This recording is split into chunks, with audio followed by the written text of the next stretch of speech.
नमस्कार। आज हम बात कर रहे हैं मुंशी प्रेमचंद के एक शुरुआती पर अहम नॉवल प्रेमा की। जी। ये सिर्फ एक लव स्टोरी नहीं है। हमारे पास जो जानकारी है वो बताती है कि ये कहानी है त्याग की, आत्मसम्मान की और हाँ, उस दौर की औरतों के सामने जो मुश्किल सवाल थे उनकी। बिल्कुल।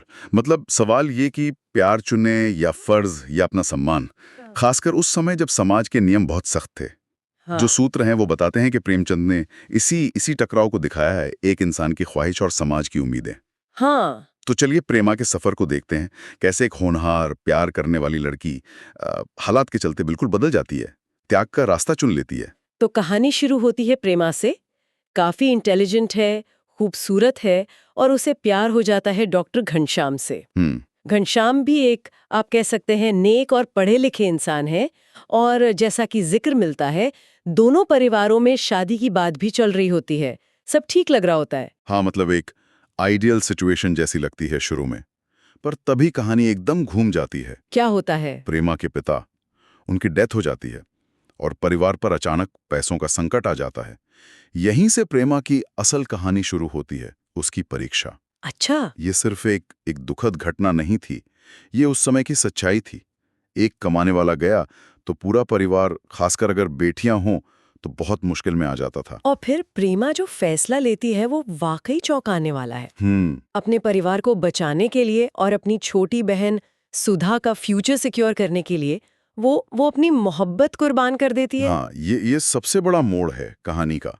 और ये जो त्याग है ना, इसको कई तरह से देखा गया है। कैसे? मतलब क्या इसे महान बताया गया है या? हाँ, ज्यादातर तो इसे उस वक्त के हिसाब से एक बेटी का फर्ज, एक आदर्श त्यागी माना गया।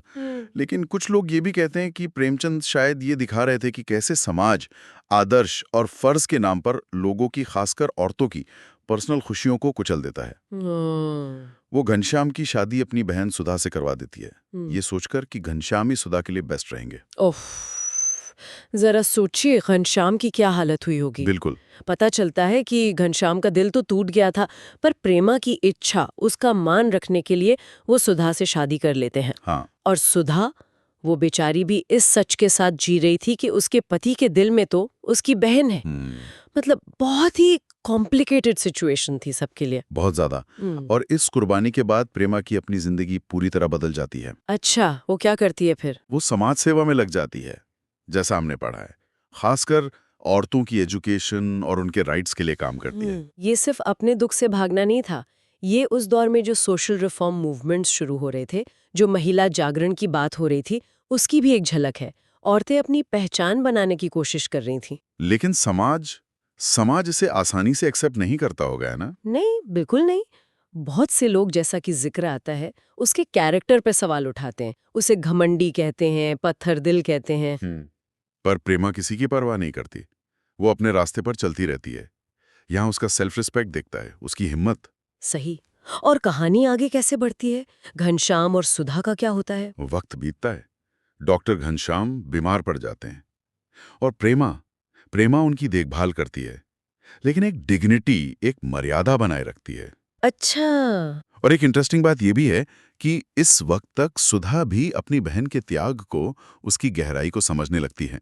वो जान जाती है कि प्रेमा ने क्यों किया था ये सब। तो आखिर में प्रेमा को क्या मिला? क्या उसकी कहानी सिर्फ दुख और त्याग की रह जाती है? नहीं, सिर्फ दुख की नहीं। अंत में प्रेमा एक एक व्यक्ति से ज्यादा एक आइडिया बन जाती है, एक विचार। हम्म। प्रेमचंद का मैसेज जहां तक समझ आता है वो काफी साफ है। प्यार इंपॉर्टेंट है, पर सेल्फ रिस्पेक्ट, आत्मसम्मान उससे भी ऊपर है। हम्म। प्रेमा उपन्यास उस समय का एक रिफ्लेक्शन है, दिखाता है कि कैसे औरतों को अपनी इच्छाएं दबानी पड़ती थीं। ये पर्सनल डिजायर और सोशल प्रेशर के बीच का जो कन्फ्लिक्ट है, उसको सामने लाता है। और हाँ, ये प्रेमचंद के शुरुआती लेखन का स्टाइल भी दिखाता है। भाषा शायद थोड़ी ज्यादा संस्कृत वाली है उनके बाद के कामों के मुकाबले, जो उस वक्त का लिटरेरी ट्रेंड था। तो प्रेमा की कहानी हमें सोचने पे मजबूर करती है कि क्या प्यार सिर्फ पाने का ही नाम है, या कभी-कभी चुपचाप छोड़ देना, त्याग कर देना, उसमें भी प्यार हो सकता है ना? बिल्कुल। प्रेमा का त्याग, उसकी हिम्मत, उसका आत्मसम्मान, ये चीजें आज भी रेलेवेंट लगती हैं, है ना? हाँ, बिल्कुल। और ये कहानी एक सवाल छोड़ जाती है हमारे लिए सोचने के लिए। क्या आज भी लोगों को, खास तौर पे महिलाओं को अपने प्यार और अपने आत्मसम्मान या फिर समाज की उम्मीदों के बीच चुनना पड़ता है?